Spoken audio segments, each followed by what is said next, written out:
Installation du bureau définitif de l'Ordre national des experts comptables de la RDC ONEC. La cérémonie a eu lieu le 14 janvier au Pullman Hotel sous la coordination du comité d'orientation de la réforme des finances publiques COREF en partenariat avec la Banque mondiale dans le cadre du projet Profit Congo. Geneviève Mizegele Katengesia, Fanfan Makitu Doma. Reportage.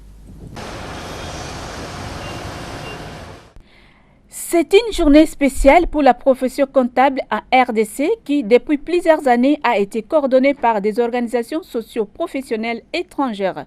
Aujourd'hui, avec l'appui de la Banque mondiale et de la Banque africaine de développement BAD, relayé par les comités d'orientation de la réforme des finances publiques COREF, le bureau définitif de l'Ordre des experts comptables congolais vient d'être installé.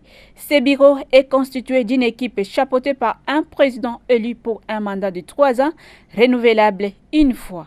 Le président du bureau a pour mission l'harmonisation des comptabilités des entreprises en conformité avec les normes comptables OHADA.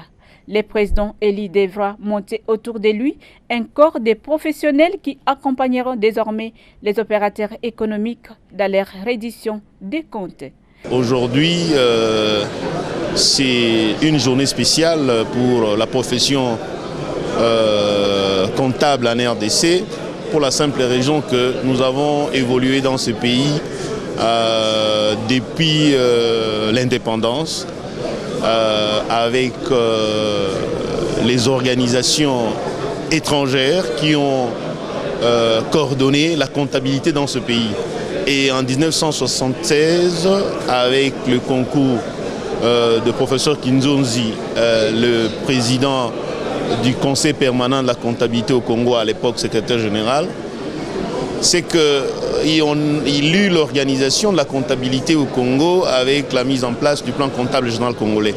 Mais ce qui manquait toujours dans cette organisation-là, c'est l'organisme de coordination de la comptabilité au Congo, dans le sens de la profession comptable. Et ça a pris du temps pour cette installation jusqu'à ce jour, avec l'appui de la Banque mondiale et surtout sous le plan africain de Pan-African Federation of Accountants. Aujourd'hui, le bureau définitif de l'ordre est installé. Dans son discours, le président sortant, Aimé Ilunga, a confirmé avoir accompli sa mission durant son mandat, tout en présentant sa gratitude à l'égard du COREF, qui n'a aménagé aucun effort pour soutenir les activités de l'ONEC. Nous n'avons pas inventé, nous avons suivi le chronogramme légal, nous avons suivi l'économie de la loi, parce qu'il s'agit d'un ordre. Il est composé des membres qu'on appelle experts comptables. Il fallait donc et des organes qui représentent au nom desquels les personnes agissent. C'est ainsi qu'il nous a été premièrement donné mission de procéder à l'agrément des experts comptables. Première mission de la commission. Suivant les critères légaux, nous n'avons rien inventé. Et puis après cet agrément, on est passé à l'installation des conseils provinciaux.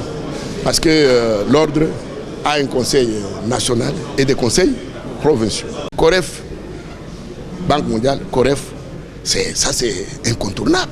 Même si aujourd'hui il y a la BAD, aujourd'hui mais ils ont suivi après. Mais le tout c'est COREF. Que ce soit lors de prestations de serment des experts comptables, c'est COREF. Comprenez? Il y a eu de séances de renforcement des capacités, c'est COREF. Cela nécessite l'invitation à inviter le monde extérieur, c'est COREF. Je l'ai dit à travers mon mot qui daigne recevoir ici l'expression de notre profonde gratitude à leur égard.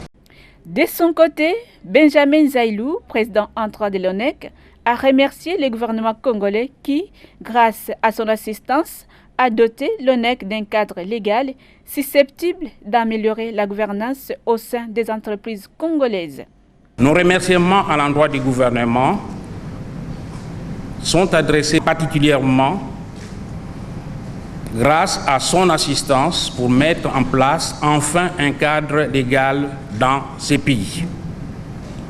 Et à nos confrères, nous disons grand merci parce qu'ils nous ont apporté déjà hier toute l'assistance pour que la journée académique ait lieu.